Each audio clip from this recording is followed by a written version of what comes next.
Hello welcome back to coffee with Sneha. എല്ലാവരും ഓണമൊക്കെ അടിപൊളിയായിട്ട് ആഘോഷിച്ചെന്ന് വിചാരിക്കുന്നു. ഞാനും ചെറുതായിട്ടൊക്കെ ആഘോഷിച്ചിട്ടുണ്ടായിരുന്നു. അപ്പോൾ ഓണത്തിന് ഞാൻ നാട്ടിൽ വന്നിട്ടുണ്ട്, അതുകൊണ്ടാണ് എൻ്റെ ബാക്ക്ഗ്രൗണ്ടൊക്കെ ചേഞ്ച് ആയിട്ട് നിങ്ങൾ കാണുന്നത്. അപ്പോൾ ഓണായതുകൊണ്ട് നമ്മുടെ കിഷ്കിന്ദ ഖാദു എന്ന് പറഞ്ഞിട്ടുള്ള മൂവി കാണാൻ പോയിട്ടുണ്ടായിരുന്നു. അപ്പോൾ അതുകൊണ്ട് തന്നെ ആ മൂവിനെ കുറിച്ചൊന്ന് സംസാരിക്കാമെന്ന് വിചാരിച്ചു. അപ്പം ഇതൊരു മൂവി റിവ്യൂ ആയിട്ടൊന്നും ആരും കൺസിഡർ ചെയ്യേണ്ട കാര്യമില്ല, കാരണം മൂവി റിവ്യൂ ചെയ്യാനായിട്ടൊന്നും ഞാൻ ആരുമല്ല. എന്നാൽ കൂടിയും ആ ഒരു മൂവി കണ്ടപ്പോഴത്തേക്കും എനിക്ക് ഒത്തിരി ഇഷ്ടപ്പെട്ടു. അപ്പോൾ അതുകൊണ്ട് എൻ്റെ ഒരു എക്സ്പീരിയൻസ് എന്താണെന്ന് നിങ്ങളുമായിട്ട് ഷെയർ ചെയ്യാമെന്ന് വിചാരിച്ചു. അപ്പോൾ നിങ്ങളൊക്കെ ഏതൊക്കെ മൂവീസാണ് ഓണത്തിന് കാണാൻ പോയിട്ടുണ്ടായിരുന്നത്, അപ്പോൾ അതിനൊക്കെ എക്സ്പീരിയൻസ് പറ്റുമെങ്കിൽ കമൻറ്റിലൂടെയൊക്കെ അറിയിക്കാമെന്ന് പറഞ്ഞുകൊണ്ട് നമുക്ക് നമ്മുടെ മൂവിയിലേക്ക് പോവാം. മൂവിനെ കുറിച്ച് ഒന്നോ രണ്ടോ വാക്കിനടുത്ത് സംസാരിക്കാൻ പറയുകയാണെങ്കിൽ ഒന്നും പറയാനില്ല. ഒരു ഓസം മൂവി എന്ന് മാത്രമാണ് എനിക്ക് പറയാനുള്ളത്. അതിൻ്റെ ഡിറക്ഷൻ ആയാലും അതുപോലെ തന്നെ അതിൻ്റെ ബാക്ക്ഗ്രൗണ്ട് സ്കോർ ആണെങ്കിലും ആക്ടേഴ്സ് ആണെങ്കിലും പറയാനായിട്ട് കുറച്ച് ആക്ടേഴ്സ് മാത്രമേ ഉള്ളൂ. എങ്കിൽ കൂടെ നമ്മുടെ എസ്പെഷ്യലി നമ്മുടെ വിജയരാഘവൻ്റെയും ആസിഫ് അലിയുടെയൊക്കെ പെർഫോമൻസ് എന്ന് പറയുന്നത് ഔട്ട്സ്റ്റാൻഡിങ് ആയിട്ടുള്ള ഒരു പെർഫോമൻസ് ആണ്. അപ്പം ഇതൊരു ആസിഫ് അലി മൂവി എന്ന് പറയുന്നതിനേക്കാൾ ഉപരിയായിട്ട് എനിക്കിതൊരു വിജയരാഘവൻ മൂവി എന്നാണ് പറയാനായിട്ട് തോന്നുന്നത്. സ്റ്റാർട്ടിങ് ടു എൻഡ് വരെ ഒരു മിസ്റ്ററി കീപ്പ് ചെയ്യാനായിട്ട് അവർക്ക് സാധിച്ചിട്ടുണ്ട്, അതിൽ അവർ സക്സസ് ആയിട്ടുണ്ട്. അതുപോലെ തന്നെ ഒരു ഹാഫ് ടൈം ആയാൽ പോലും നമുക്കിതിൽ ഈ ഫിലിം എങ്ങോട്ടാണ് പോകുന്നതെന്നോ അല്ലെങ്കിൽ ഇതിൽ നമ്മൾ ആരെ ഡൗട്ട് ചെയ്യണം എന്നൊന്നും നമുക്ക് മനസ്സിലാവില്ല. ഈവൻ ഫിലിം കഴിഞ്ഞാൽ കൂടെയും നമ്മളെ കുറച്ച് കൺഫ്യൂഷൻസും കാര്യങ്ങളൊക്കെ ചിലർക്കെങ്കിലും ഉണ്ടാവും എന്നുള്ളതിന് സംശയമൊന്നുമില്ല. അതുപോലെ തന്നെ ശരിക്കും നമ്മൾ ഇരുന്നൊന്ന് ആലോചിക്കുകയാണെങ്കിൽ ഒരു സ്മോൾ സ്റ്റോറിയാണ്, വലിയ കാര്യമായിട്ടുള്ള സ്റ്റോറിയൊന്നുമില്ല, ഒരു 3-4 വാക്കിൽ പറയാവുന്ന ഒരു സ്റ്റോറിയാണ്. പക്ഷേ അത് അവർ മേക്ക് ചെയ്യുന്ന രീതിയാണ് ഭയങ്കര ഡിഫറെൻ്റ് ആയിട്ടുള്ളത്. ഇപ്പോൾ ആരെങ്കിലും നമ്മുടെ ഈ ഒരു ഫിലിമിൻ്റെ സ്റ്റോറി എന്താണെന്ന് ചോദിക്കുകയാണെങ്കിൽ നമുക്ക് സ്റ്റാർട്ടിങ് ടു എൻഡ് അവർക്ക് പറഞ്ഞു കൊടുക്കാൻ പറ്റില്ല. അതുപോലെയാണ് അവർ മേക്ക് ചെയ്ത് വെച്ചിരിക്കുന്നത്. അപ്പം അത് നമുക്ക് എക്സ്പീരിയൻസ് ചെയ്യാൻ മാത്രമേ പറ്റത്തുള്ളൂ. നമ്മൾ എന്തായാലും തിയേറ്ററിൽ പോയി തന്നെ എക്സ്പീരിയൻസ് ചെയ്യേണ്ട ഒരു മൂവി തന്നെയാണ്. നമുക്ക് ആരെങ്കിലും പറഞ്ഞ കഥ കേട്ടിട്ട് മനസ്സിലാക്കാൻ പറ്റിയ ഒരു മൂവിയല്ല. നമുക്ക് വേണമെങ്കിൽ ഈ ഒരു മൂവിനെ ദൃശ്യമായിട്ടൊക്കെ റിലേറ്റ് ചെയ്യാൻ പറ്റുന്ന ഒരു മൂവി തന്നെയാണ്.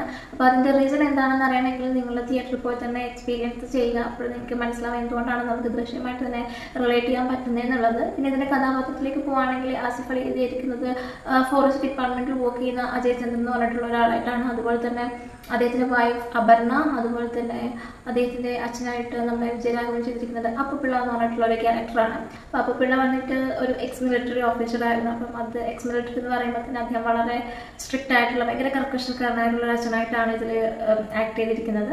പിന്നെ പറയാനുള്ളത് നമ്മുടെ ജഗദീഷ് ചെയ്തിട്ടുള്ള കഥാപാത്രമാണ്. പിന്നെ അദ്ദേഹത്തെ കുറിച്ച് പ്രത്യേകിച്ച് പറയേണ്ട കാര്യം ഉണ്ടെന്ന് തോന്നില്ല, കാരണം കുറച്ച് നാളുകളായിട്ട് അത്രയും കിടിലനായിട്ടുള്ള റോൾസാണ് അദ്ദേഹം ഇങ്ങനെ ചെയ്തുകൊണ്ടേയിരിക്കുന്നത്. കണ്ടിന്യൂസ് ആയിട്ട് കിടിലൻ റോൾസ് ചെയ്തുകൊണ്ടിരിക്കുന്ന ആളാണ് ജഗദീഷ്. സോ അതേ രീതിയിലുള്ള ഒരു കഥാപാത്രം തന്നെയാണ് ഈ ഒരു മൂവിയിലും അദ്ദേഹം ചെയ്തിരിക്കുന്നത്. കുറച്ച് സ്ക്രീൻ സ്പേസ് മാത്രമേ ഉള്ളെങ്കിലും അത് അദ്ദേഹം ആക്ട് ചെയ്ത് ഗംഭീരമാക്കി വെച്ചിട്ടുണ്ട്.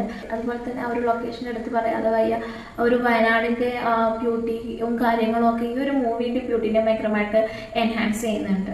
സോ അപ്പുപിള്ളയുടെ ഒരു ലൈഫിലൂടെയാണ് ആക്ച്വലി ഈ ഒരു മൂവി കടന്നു പോയിക്കൊണ്ടിരിക്കുന്നത്. അപ്പോൾ മൂവി ഇങ്ങനെ പോയിക്കൊണ്ടിരിക്കുന്ന സമയത്ത് അപ്പുപിള്ളയെ നമുക്ക് കൂടുതലായിട്ട് അറിയാനായിട്ട് സാധിക്കുന്നുണ്ട്. അപ്പുപിള്ളയായിട്ട് വിജയരാഘവൻ അങ്ങോട്ട് ജീവിക്കായിരുന്നാണ് എനിക്ക് തോന്നിയിട്ടുള്ളത്. കാരണം അത്രയും ഗംഭീരമായിട്ടുള്ള പെർഫോമൻസ് ആണ് അദ്ദേഹത്തിന് വേണ്ടി കാഴ്ചവെച്ചിരിക്കുന്നത്.